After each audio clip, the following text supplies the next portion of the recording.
Hello guys, how you doing? I hope everyone is having a great time. Thank you for tuning onto this video, and thank you for giving me your time. The thing behind me, it's not a cemetery, guys. I'm just at the park. Those are just memorials for the people that died in World War One and Two, and some other wars that Australia has been involved in over the past 100 years or so. That being said, there's something happening in Africa that I would like to rant on, and that's what's happening in Tunisia. I think sometime last year I made a video.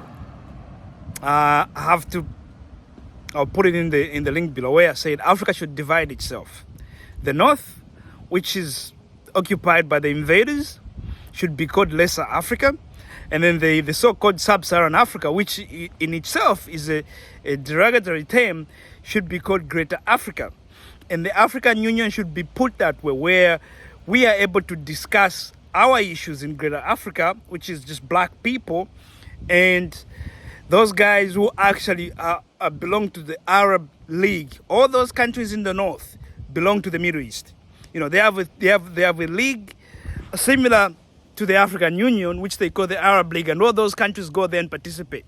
So if we discuss things in the African nations, those guys don't care about what's discussed in the African nations, because the African nations actually don't have money. The Arab League has Saudi Arabia, with clean, good economy, the only country in the world that doesn't have debt. You got Oman, you got Qatar, you got the United Arab Emirates, all those countries there which are filthy rich and got money, and they get more sponsorship from those countries than they do from African countries. I don't think they even get anything. So those countries, their loyalty belongs to the Middle East. So if we are discussing something in Africa, they'll quickly just sell us out. At the African Union, they'll quickly do it. What the president of Tunisia has said is things that the rest of the Arab world in Africa feels. The Arabs have never been with us. It's never been like that. But I know Africans want to go there and beg. For me, the first thing I would do with the African Union, which is a toothless organization, is to expel Tunisia. And the second thing I would do is start looking at dividing both, like I said, sub-Saharan, which is the derogatory term, should be made to change its name to Greater Africa. And then the top part, Lesser Africa. And we should try to protect that. We can't allow ourselves to have the Arabs there talking crap. But I tell you what, every Arab person feels like that. Just remember what a guy from Morocco, a soccer player from Morocco, said. He said the same thing. Oh, they belong to the Arab world. He wasn't playing it for Africa. That's what they said. But the Africans are going to come up with a way of, we should forgive them. Because we are so indoctrinated when someone slaps you on this cheek, you give him the other cheek. I ain't doing that shit. We need to stop doing that shit. I'm glad Mali sent people, a plane there to go pick up their people. Guinea has done the same thing. But here is the problem. Just sending planes there to pick up your people does not solve the problem. The problem doesn't even lie with the Tunisia and its president. The problem lies with the leaders from which these people are coming from.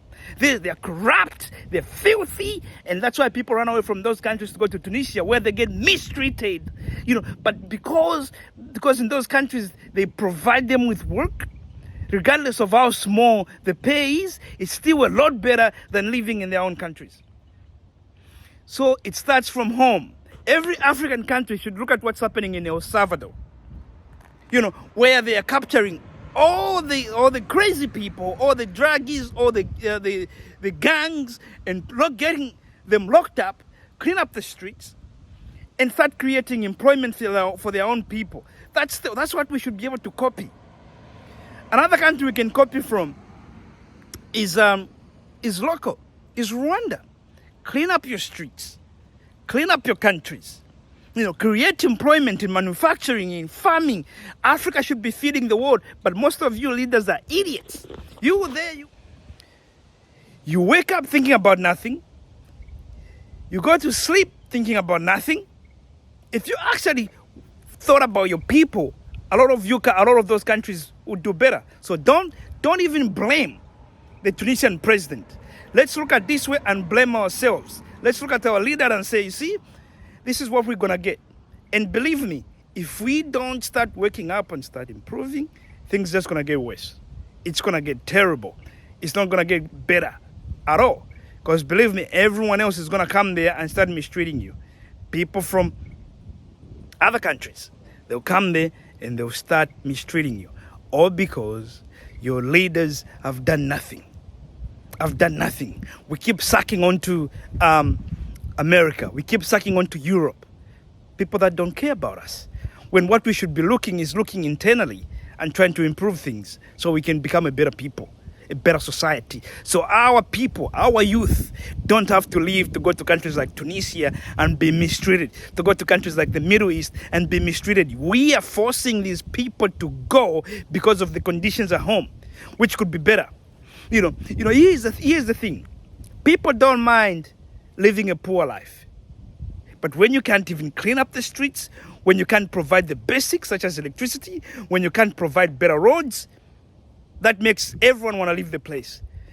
When gangs become presidents and then start literally mistreating their own people, because that's what we get in Africa, it's game over for us. So we have to leave. That's where people live in most African countries. All I'm going to say here is let us not put all the blame on the Tunisian president. There's certain things we have to realize. The Arabs ain't Africans. They've made that very clear. Once we realize that, then the second thing is, how do we get our young people to stay in our countries? Let's fix that. All these problems are fixable. Africa has more than what we need to fix them. It's just that we lack leadership. So all I'm going to say is, let's get better. Thanks, guys. Thank you for everything. Cheers. Bye.